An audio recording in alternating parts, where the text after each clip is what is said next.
Donc, bonjour à tous, effectivement Isabelle Camille à la DRIE, donc responsable des équipes qui sont chargées de la mise en œuvre au niveau francilien des politiques de protection de la ressource en eau et des milieux aquatiques.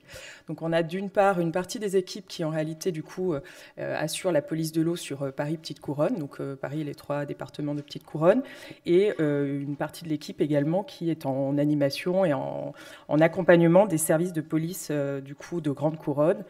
Et effectivement, du coup, on a collectivement à instruire un certain nombre de dossiers de déclaration et d'autorisation en lien avec les projets d'aménagement qui se développent sur l'Île-de-France. Et du coup, notre service est amené effectivement à encadrer la gestion des eaux pluviales dans de nombreux projets de ZAC, de renouvellement urbain dont on vient de parler, etc. Mon message d'aujourd'hui, donc, c'est de vous rappeler les principes de base du coup de cette gestion des eaux pluviales. Alors, je ne sais pas si côté voilà. Ah, super, merci. D'accord. Du coup, effectivement, l'idée, c'est de revenir déjà à la source, pour le coup, c'est le cas de le dire, sur à quoi sert en fait l'amélioration de la gestion des eaux pluviales. Donc, on vient d'en parler, ça diminue l'impact et la fréquence donc, des inondations. Donc, ça, c'est effectivement l'enjeu majeur et sur lequel on est forcément fortement mobilisé. Ça améliore effectivement la qualité des rivières en évitant les pollutions.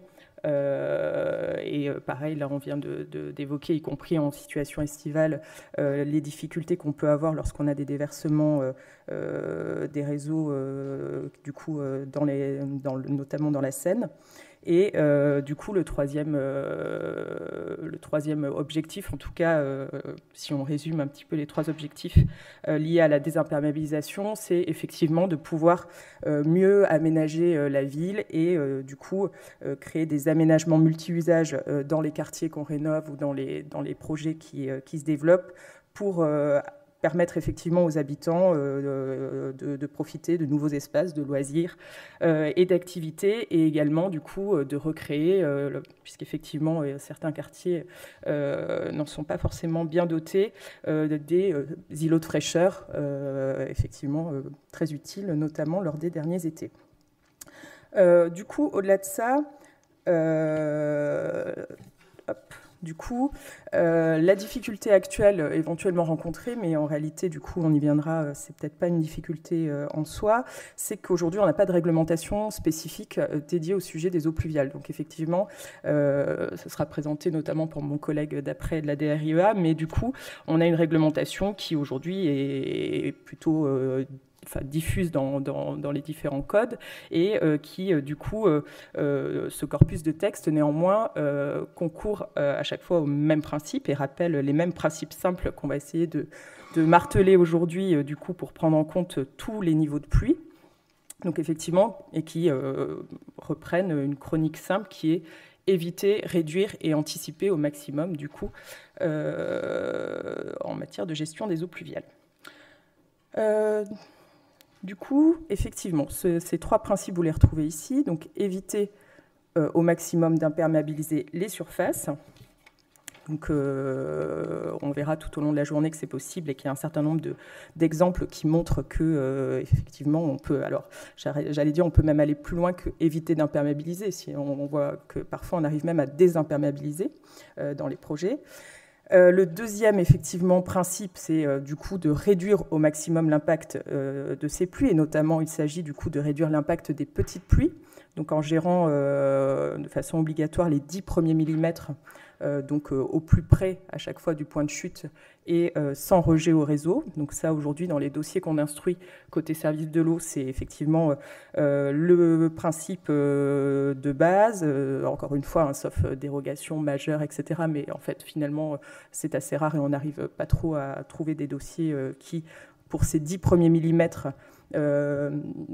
poserait des difficultés, puisqu'effectivement, soit par infiltration, soit par évapotranspiration, soit par utilisation autre, on arrive en fait en réalité à gérer dans la totalité des cas en réalité ces 10 premiers millimètres. Donc effectivement, vous retrouvez même sur le diaporama le fait que 10 mm, ça correspond en réalité à 80% du volume de pluie annuel en Île-de-France. Donc effectivement, on qualifie de petite pluie en réalité les 4/5e des pluies franciliennes. Et du coup, effectivement, donc c'est 10 mm, j'allais dire, ça pareil, hein, c'est encore une fois le minimum. On voit que dans certains projets, des acteurs sont même plus ambitieux que ça et arrivent à gérer des pluies plus conséquentes et plus importantes. Mais le troisième principe également, du coup, c'est d'anticiper, quoi qu'il en soit, au maximum l'écoulement des eaux de pluie fortes, de voir effectivement dans les projets à chaque fois où vont se diriger les eaux pluviales, donc prévoir et anticiper des terrains adaptés qui permettront effectivement de réceptionner du coup ces eaux pluviales, notamment lors des pluies exceptionnelles qui peuvent occasionner du coup des inondations.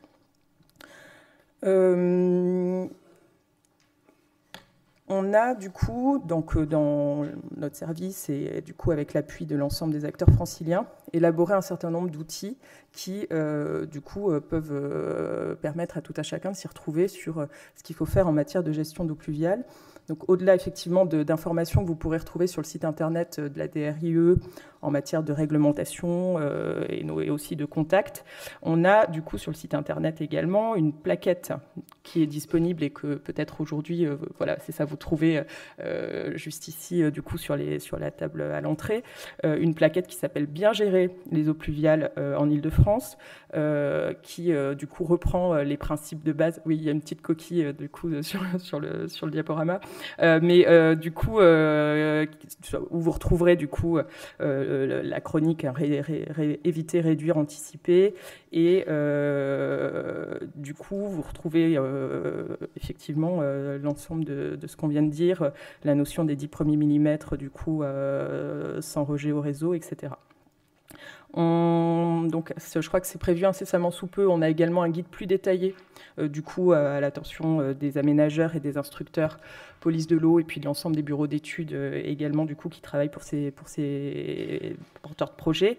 On a un guide technique, du coup, qui également sera rendu disponible, qui vraiment refait le point de A à Z sur cette gestion des eaux pluviales. Du coup, et qui plus globalement, de toute façon, sur l'assainissement. Enfin, sur une partie de l'assainissement, et du coup pareil, vous retrouverez ça rapidement sur le site internet de la DRIE. Et quoi qu'il en soit, du coup, le message également que je passe aujourd'hui, c'est que vu que le but est d'anticiper au maximum la question des eaux pluviales dans les projets, on vous invite bien entendu à vous rapprocher de nous.